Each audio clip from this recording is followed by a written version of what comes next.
আসসালামু আলাইকুম সুপ্রিয় 18তম শিক্ষক নিবন্ধন পরীক্ষার্থী ভাই ও বোনেরা, আজকে আমরা আলোচনা করব সামাজিক বিজ্ঞান 329 কোড 10 ইউনিট অর্থাৎ 7 সাবজেক্টে যারা পরীক্ষা দিয়েছেন, যারা ষষ্ঠ গণবিজ্ঞপ্তিতে আবেদন করবেন। অনেকেই প্রশ্ন করেছেন যে এবার যেহেতু 7টা সাবজেক্ট মিলে রিটেন পরীক্ষা হয়েছে, গণবিজ্ঞপ্তিতে কি আমি যে সাবজেক্ট নিয়ে অনার্স করেছি সেই সাবজেক্টে আবেদন করব, না আমি ওই 7টা সাবজেক্টের যে কোনো সাবজেক্টে আবেদন করতে পারব।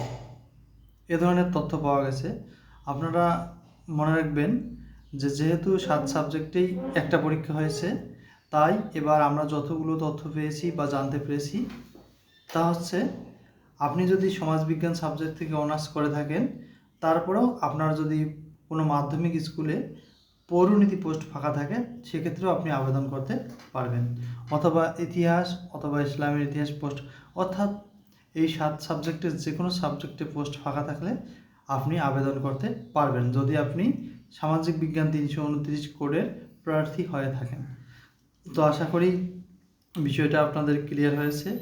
যেহেতু এবার লক্ষ্য করা যাচ্ছে শূন্য পদের তুলনায় বেশি প্রার্থী ভাইবা পরীক্ষা দিচ্ছে বা দিয়েছে, এইবার ভাইবাতে অনেক প্রার্থী বাদ যাওয়ার সম্ভাবনা রয়েছে। অনেকেই এরকম মন্তব্য করেছে।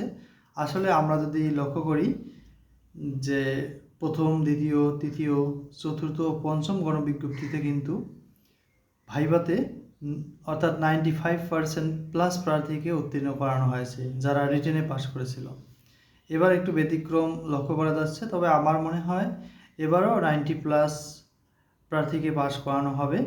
যেহেতু 3 বছরের শূন্যপদ নেওয়া হয়েছে, এই শূন্যপদগুলোতে তো আর এখন শূন্য হচ্ছে না, তাই হয়তো আপনাদের সার্টিফিকেট পাবেন, আপনারা হয়তো যোগ্য প্রার্থী। পরবর্তীতে আশা করা যাচ্ছে 6 মাস বা 1 বছরের মধ্যে শুধুমাত্র 18তমদের জন্য একটা গণবিজ্ঞপ্তি হওয়ার পসিবিলিটি রয়েছে, এবং সেখানে তারাই আবেদন করতে পারবেন যারা ষষ্ঠ গণবিজ্ঞপ্তিতে কোনো প্রতিষ্ঠান পাবেন না, তারাই পরবর্তীকালে ওই প্রতিষ্ঠানগুলোতে আবেদন করতে পারবেন। সেজন্যই হয়তো এনটিআরসি এবার বেশি প্রার্থীকে রিটেন পরীক্ষার মধ্যে উত্তীর্ণ করিয়েছে। তো আমরা আশাবাদী যে এরকম একটা কিছু হতে পারে।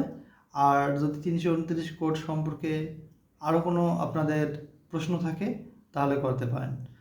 আর যেহেতু আপনারা জানেন সকলে যে 40টি প্রতিষ্ঠান চয়েস দিতে হবে, তবে মেরিট লিস্ট অনুযায়ী আপনারা প্রতিষ্ঠান সাজিয়ে নেবেন। ভালো মেরিট থাকা সত্ত্বেও কিন্তু অনেকেই প্রতিষ্ঠান পায় না। যেহেতু এবার পোস্টের তুলনায় প্রার্থী বেশি হবে, তাই চিন্তা ভাবনা করে আপনারা সুন্দরভাবে মেরিট লিস্ট অনুযায়ী প্রতিষ্ঠান চয়েস দিবেন। কিভাবে প্রতিষ্ঠান চয়েস দিবেন, কোনগুলো প্রতিষ্ঠান আগে চয়েস দিবেন, কোনগুলো প্রতিষ্ঠান পরে চয়েস দিবেন, সেগুলো সম্পর্কে আমরা নেক্সট ভিডিওতে আলোচনা করব। যদি আমাদের তথ্য এবং টপিকসগুলো ভালো লাগে তাহলে আমাদের চ্যানেলটি সাবস্ক্রাইব করবেন পরবর্তী ভিডিওগুলো পাওয়ার জন্য। সকলের জন্য শুভকামনা রইল। আসসালামু আলাইকুম।